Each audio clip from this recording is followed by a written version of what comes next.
Learn about another voice and culture of Taiwan with We Love Hakka. 现在就让我们一起加入客家风情，大家来讲客家吧。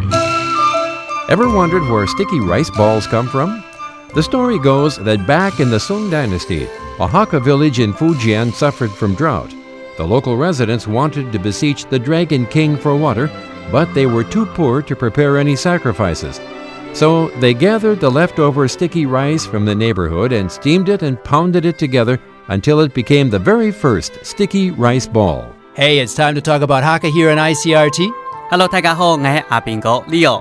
大家好，我是 Tim Berge。Tim 啊，我问你哈，你平常吃饭吗？当然每天都吃哦。是啊，当然。那你有吃过用米做的点心吗？这是好像很少有吃到哦。不会啦，其实应该很多啦。有吗？有啊。有什么东西是米做的甜点呢？对啊。比方说呢？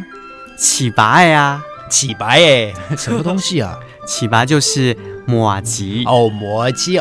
Okay, that's right. I know that. That's just that sticky, the sweet sticky rice stuff that we eat all the time. Okay. 超啊，像那个麻糬哈，就是起拔哈，其实在客家人是非常非常多的，尤其哈是在喜庆宴客的时候，不管是结婚啊、结婚啊，我就迎新妇就是要搬新家的时候，我们都会大起拔来请客人吃。Okay, so for any auspicious occasion for the Hakka, they always have to have the 麻糬。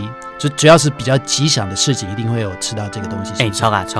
Okay, I see. 可是你知道这个起拔的由来是怎么样的吗？其实我不知道。How did it come about? 那是在以前这个福建，就是福建那个地方哈，就是 Fujian Province, OK？ 就是福建那个地方哈，它很久没有下雨，所以那个当地的居民呢，就要祈求那个龙王爷来降雨。龙王爷你知道什么吗？Okay, the Dragon King, I bet. 啊，对，龙王爷，就祈求龙王爷要降雨。然后后来大家因为很穷嘛，所以就把家里的米啊就收集起来，把它蒸熟之后捣成就是一个大米团，所以后来就变成了这个起拔。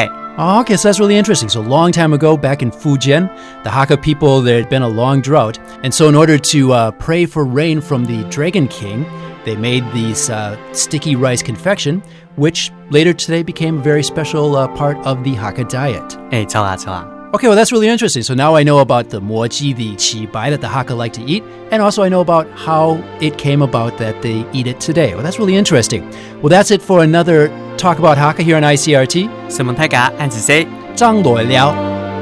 客家风情由行政院客家委员会监制。We Love Hakka has been brought to you by the Executive Yuan's Council for Hakka Affairs.